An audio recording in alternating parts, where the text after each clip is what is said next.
రామ్మోహన్ రెడ్డి గారు సో ఎట్లా ఎట్లా చూస్తారు హరీష్ రావు గారి యొక్క రాజీనామా లేఖ కావచ్చు, అమరుల స్మారక స్తూపం అసెంబ్లీ ముందుకు రావడం ఎట్లా చూస్తారు?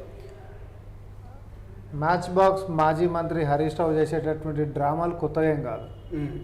గతంలో కూడా తెలంగాణ ఉద్యమం అప్పుడు ఇట్లాంటి డ్రామాలే చేసిండు. అందరు ఉద్యమకారులను రెచ్చగొట్టిండు, పెట్రోల్ ఆయన కూడా పోసుకుండు, అందరితో పోపించిండు. కానీ ఆయననేమో మ్యాచ్ బాక్స్ మర్చిపోయిండు అన్నారు. ఆయనని నమ్మినటువంటి వాళ్ళే మీరు అమరులు అయిపోయారు. సేమ్ ఈరోజు కూడా 10 సంవత్సరాల నుంచి అసలు రైతులకి రుణాలు మాఫీ చేయనటువంటి పనికిమాలినోళ్ళు ఎవరైతే అదే అమరవీరుల స్తూపం ముంగట మోకాళ్ళ మీద ముక్కు నేలకు రాసి క్షమించమని చెప్పి అడిగి తర్వాత కాంగ్రెస్ పార్టీని ఛాలెంజ్ చేయాలనేటటువంటి మా యొక్క ఛాలెంజ్కి ఈరోజు ఫార్మాట్ కూడా స్పీకర్ ఫార్మాట్లో తీసుకొని రా, నీకు నిజంగా చిత్తశుద్ధి ఉంటే ఆగస్టు 15 కల్లా మేము రైతుల రుణాలు మాఫీ చేయబోతున్నాం, నువ్వు రాజీనామాతోటి రా, స్పీకర్ ఫార్మాట్లో రా అని చెప్పి మనం అడిగినాం. కానీ రామ్మోహన్ రెడ్డి గారు ప్రధానంగా కాంగ్రెస్ పార్టీ ముఖ్యమంత్రి రేవంత్ రెడ్డి గారు గతంలో అధికారంలోకి రాగానే డిసెంబర్ 9న మేము రుణమాఫీ చేస్తామన్నారు. మళ్ళా కొత్త అంశాన్ని తెర మీదకి తీసుకొచ్చారు. కేవలం ఓట్ల కోసమే ఇప్పుడు 15 ఆగస్టు అనే అంశాన్ని తెర మీద తీసుకొచ్చారు. కాబట్టి రైతుల కోసము, రైతుల బాగు కోసమే రాజీనామా చేస్తా, నాకు పదవి పెద్ద ఇంపార్టెంట్ కాదంటుండు హరీష్ రావు. ఎట్లా చూస్తారు? ఇప్పుడు నేను అదే చెప్తున్నా కదా, సింపుల్. కాంగ్రెస్ పార్టీ అధికారంలోకి వచ్చింది, అధికారంలోకి రాగానే మొదటి సంతకమే సంక్షేమాలతో మేము మొదలైనాం.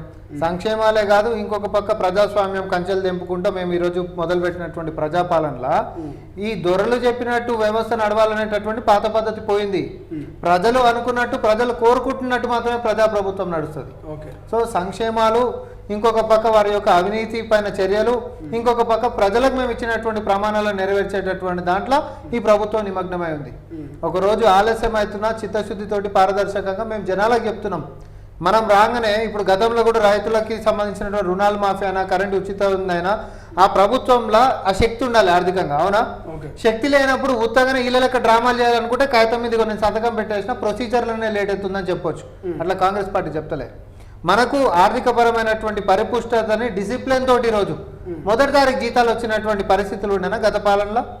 మొదటి తారీఖు జీతాలు వేసేటటువంటి ప్రక్రియ దగ్గరికి మొదలు పెట్టుకుంటే ఆరోగ్యశ్రీ 5 లక్షల నుంచి 10 లక్షలైనా, లేకపోతే ఉచిత రవాణా అయినా, 500కే సిలిండర్ అయినా, 200 యూనిట్ల ఉచిత విద్యుత్ అయినా, మేము ఒక 6 చెప్తే 5 గ్యారంటీలను నెరవేరుస్తున్నటువంటి పరిస్థితి ప్రాక్టికల్గా ఈరోజు కనిపిస్తూ ఉంది.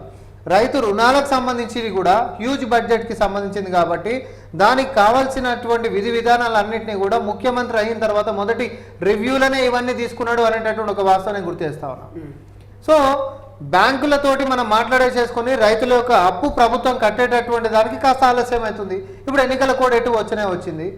ఇచ్చినటువంటి సమయంలో సగం పడ ఎన్నికల కోడ్ వచ్చినప్పుడు మన చిత్తశుద్ధిని శంకించాల్సినటువంటి అవసరం లేదు. ప్రజలు బ్రహ్మాండంగా చెప్తారు, మీ మీద నమ్మకం ఉంది, ఆ బట్టవాజోళ్ళు లేకపోతే ఆ డ్రామాగాళ్ళని నమ్మదని నమ్మొద్దు, ఈ రోజు వచ్చాడు రాజీనామాలు అని చెప్పి మాట్లాడుతారు. ఇన్ని రోజులు పండుకుర్రా, రైతులు రుణమాఫీ చేయనటువంటి వాళ్ళు ఈ దుర్మార్గులు కాదని చెప్పి ప్రజలే అంటా ఉన్నారు. కానీ కాన్ఫిడెన్స్ గా ఉన్నాడు ఆయన, రాజీనామా లేఖను తీసుకొని వస్తున్నాడు. ఒకవేళ 15 ఆగస్టుకు రుణమాఫీ చేస్తే నేను రాజీనామా చేస్తున్నటువంటి ధీమా వ్యక్తం చేస్తున్నారు. మీరు సిద్ధంగా ఉన్నారా? ఇప్పుడు మొదట ఏమన్నాడు, నేను రాజీనామా చేస్తాను అన్నాడు. రాజీనామా అనేటటువంటి పత్రం మీద రాజకీయం చేసిండు తప్ప నిజంగా రాజీనామా ఫార్మాట్ తెచ్చిండా? చిట్టా అంతా రాసిండు. ఇంత పొడుగు ఏదో ఒక ఎస్ఏ రైటింగ్ కాంపిటీషన్లో పెడితే రాసినట్టు రాసుకొని వచ్చిండు. ఫస్ట్ ఏమన్నాడు, రైతు రుణం మాఫీ చేస్తే నేను రాజీనామా చేస్తా, మీకు చిత్తశుద్ధి ఉంటే చెప్పరు, నేను రాజీనామా చేస్తా అన్నాడు. ఇప్పుడు నాలుకే తోడు ఒక మాట అన్నప్పుడు మాట మీద నిలబడేటటువంటి యొక్క గుణం కూడా ఉండాలి, అవునా కదా? నువ్వు మాట ఇస్తే మీ బతుకులకి గంట సేపటికే మాట ట్విస్ట్ చేసేటటువంటి బతుకులు మీ 10 సంవత్సరాలలో కూడా మీరు బతుకులు చేసింది గవే. పూటకొక వేషం పూటకొక మాట మాట్లాడేటటువంటి మీరు ప్రజలు ఎట్లా విశ్వసిస్తారని చెప్పి మీరు అనుకుంటారు. రైతుల రుణాలు మాఫీ చేస్తే నేను రాజీనామా చేస్తా అని చెప్పి మాట్లాడినాం. రైతుల రుణాలు మాఫీ చేసి చూపిస్తాం, నువ్వు బిడ్డ నువ్వు రాజీనామా చేయాలి, రాజీనామా పత్రాన్ని స్పీకర్ ఫార్మాట్ లో తీసుకొని రావాలని చెప్పి మేము ఓపెన్ ఛాలెంజ్ చేస్తున్నాం. కానీ రాజీనామా చేయాలంటే మీరు 6 గ్యారెంటీలు 13 హామీలు ఇంకా 2 లక్షల రుణమాఫీ చేయాలంటున్నారు కదా, మరి కామా పెట్టి కంటిన్యూ ఎందుకు చేసినావు? రైతు రుణమాఫీలు అని అన్నావు, రుణమాఫీలు మేము చేస్తామన్నావు.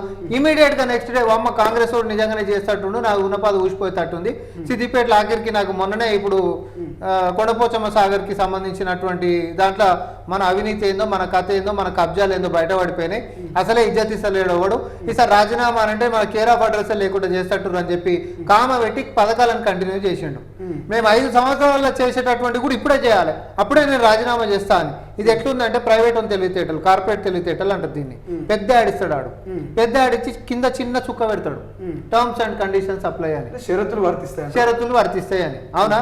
మనం చిన్న చుక్క చూడకుండా పోకుండా సార్ బై 1 get 1 ఫ్రీ అన్నావు కదా, మరి దీని సంగతి ఏంటంటే అటు భూతద్దం పెట్టి చుక్కనే చూపిస్తాడు. ఇది కదా నేను కూడా పెట్టినా కదా లేదని. సో హరీష్ రావు కూడా రైతు రుణాలు మాఫీ చేస్తా అని అంటే నేను రాజీనామా చేస్తా అన్నాడు, కానీ కడుపులు అనుకున్నట్టుండు కామ పెట్టి అన్ని పథకాలు చేస్తే అని ఏదో ఏదో ఉంటది కదా, సేమ్ అట్లా. సో ఈ రోజు అడగంగానే నెక్స్ట్ డే ఏమన్నాడు, అన్ని పథకాలు అవలంబిస్తాడు, నేను రాజీనామా చేస్తాడు. అది నాలుగైనా మోరే అదేమన్నా మాట ఇస్తే మాట మీద నిలబడు. అంటే అట్లాంటి అలవాటు మీ బతుకులకు ఎప్పుడు లేదు కానీ చెప్తున్నాం.